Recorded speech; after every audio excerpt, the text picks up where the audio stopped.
Well, I bring in my guest for today, Miss Lisa Jones Gentry. I'm so excited to talk to you. Welcome to the show. I'm going to read your bio first, then we're going to jump into it. Sure. She's Thank the you. author of A Dead Man Speaks and Forbidden Love, but she's so much more. Okay, let me write it down. Let me put some respect on her name.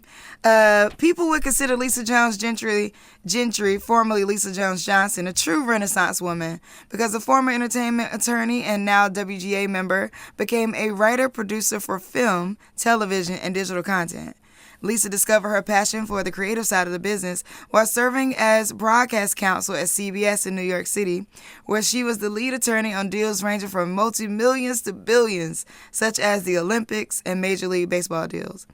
But her Hollywood calling changed from behind the deal to behind the laptop and ultimately moved to LA to break into the business as a writer-producer. As luck would have it, the first film script that she and her writing partner wrote was optioned by Paramount and repped by one of the major agencies. Come on. For the next several years, they had several screenplays and teleplays optioned and set up at networks and studios, including development deals and writing and producing first look deals at Sony Screen Gems.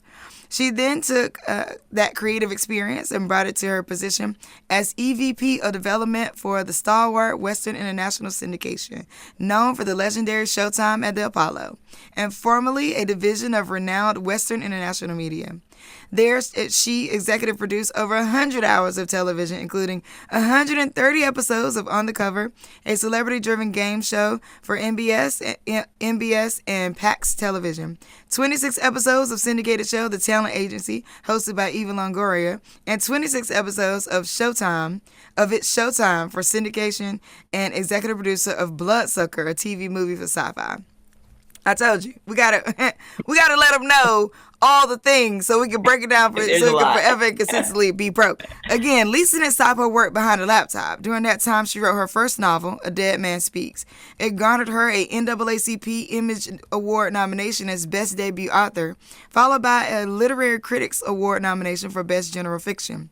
With the cataclysmic changes in the business, like many other writers and producers, it wasn't long before Lisa expanded her focus to digital media and, due to her writing and executive experience, was recruited to be the CEO of Comedy Express, a startup broadband network targeting the young adult male demo with short-form comedy content.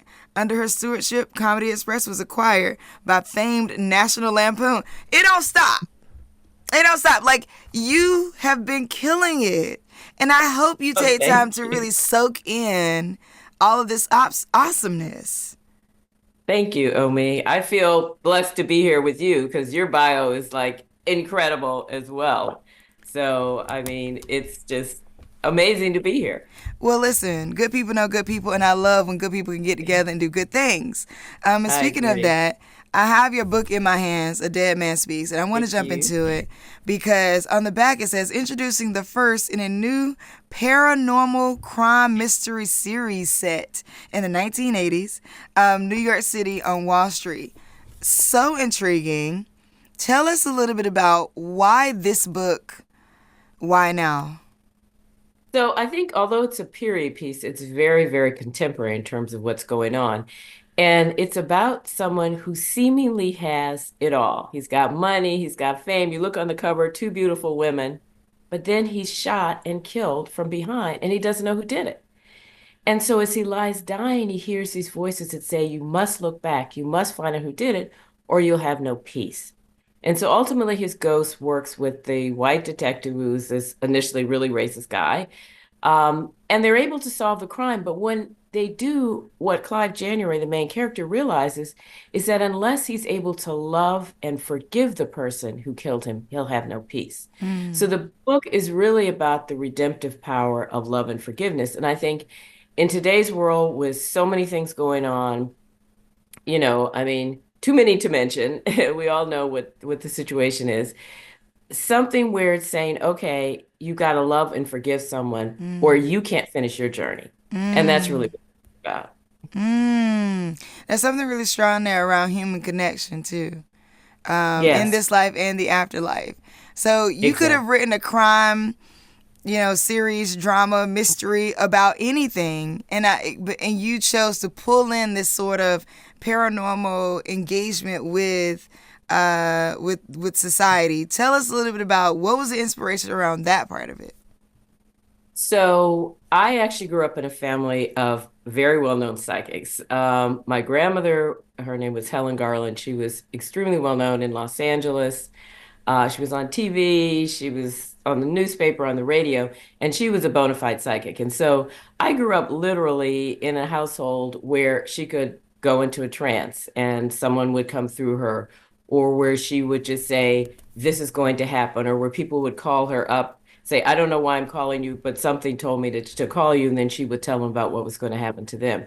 So I wanted to combine that part of my background with my love of mysteries and love of, just the whole genre. I grew up reading Nancy Drew and all of that stuff. And so I wanted to do something that would combine the supernatural, but with a really good whodunit. And so that's kind of what was the inspiration for this. Oh wow, we love a good whodunit. You Yes, know, yes. so that is. What was your journey writing the book like? Did this just flow right out of you? Did you find yourself, having to find different places of inspiration? Was Mhm. it, because I think in writing a mystery, how challenging is that with you knowing what the end is and what the answers are? What's that process like? So I had, when I was writing screenplays originally, we were writing, my writing partner at the time and I were writing murder mysteries. So I had gotten Mm. into kind of what you need to do a murder mystery, how you plot it, which is a very kind of interesting, unique way. But the difference between a screenplay and a novel is the screenplay has to be a certain amount of pages. It cannot be more than max 120 pages unless you're like Steven Spielberg and then you can write whatever you want. Hmm. But everybody else you pretty much have to do somewhere between 90 and 115, 120 absolute max. Whereas a novel, there's really no limit in terms of how long it can be. And so I always wanted to write a murder mystery where I could really delve into the backstories, really get people connected with the characters because I would have enough room to do it. And Mm. so I happened to be talking to a friend of mine one day. She mentioned something, and all of a sudden, the whole story just flashed in my head. It just like beginning, middle, end. It just all came. And so I just started writing it. And I would go to the Beverly Hills Library because I was living in LA at the time. And I would put myself on a schedule. I would get there at 10 a.m. when it opened, and I would leave at 6 p.m. and I would write. And then 6 months later, it was done. And so it was something that just flowed really easily. The characters spoke to me. And it's interesting. I had people in my parents' generation read it who grew up during, segregated time and Jim Crow. And they were like, "How did you know about this?" I'm like, "I have no idea." I Mm. mean, because part of it has to do with his childhood. And I Mm. particularly wanted to do it during that time because I wanted someone that literally pulled himself up from the most difficult circumstances. So not only was it hard being poor, but it was hard being poor and black Mm-hmm. in the segregated South. So I wanted to have like every strike possible against him so that when he overcame it, it was such a big deal. And then when he lost it all, it was really a big deal.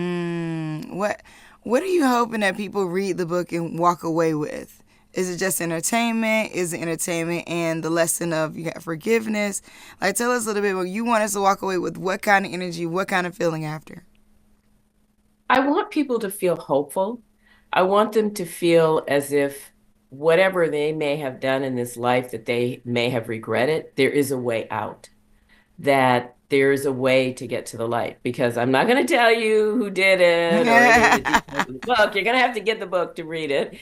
But suffice it to say that the character, Clive January, the main character, is searching for something. He's searching for a way to get back to the light. And ultimately, through this very convoluted and very difficult journey, he's able to get there. And I remember when I wrote the last lines, I literally felt as if something had been released from me, as Mm. if whatever I was carrying had been released. And so I want people to feel happy at the end. Even though it is a murder mystery, I do want people to feel good at the end. Wow. Well, I am so excited you could join me today. I am going to be moderating an event on Thursday with Lisa Yes. Jones Gentry. She will be talking about the book. We'll be diving deeper into it and what and the different elements and the mystery and like she's not gonna give me any any pieces of the story as much as I No, nudge her I'm a little not. bit. So you will have to go pick up the book. It's everywhere that books are sold. Is that the best way to get it, Lisa? Yeah, it's on Amazon, it's on barnesandnoble.com, it's on Apple Books. It's also in Barnes and Noble, they can order it for you. So, but I'd say Amazon's probably the easiest, the hard copy or the ebook, either one. But enjoy it and follow me on Art and Prose with a Z. And if you like the book, please give me a good review on Amazon. If you don't like the book, please don't review it. Right, right. If you don't like the book, good, just don't like it. But if Just you forget like you it, read it if you don't like it. it's called A Dead Man Speaks, and her name is Lisa Jones Gentry. So make sure you go look that up on Amazon. Go and buy it wherever books are sold. And the event on Thursday that we'll be doing is called Love Never Dies, and we'll be having this conversation, and we'll have some woo woo folks in the building. We'll have a good time, some chocolate and some wine. If you are interested in potentially learning more about the book, you could definitely hit up Lisa Art in Prose Proze online. Thank you so much, Lisa. I appreciate you. Thank you. I really appreciate your time and having me as a guest, and I love what you're doing. Thank Thank you. you. All right, we got to go to a quick Okay. break. You listen to Urban View Mornings. I'm Omi Bell, and we'll be right back after this.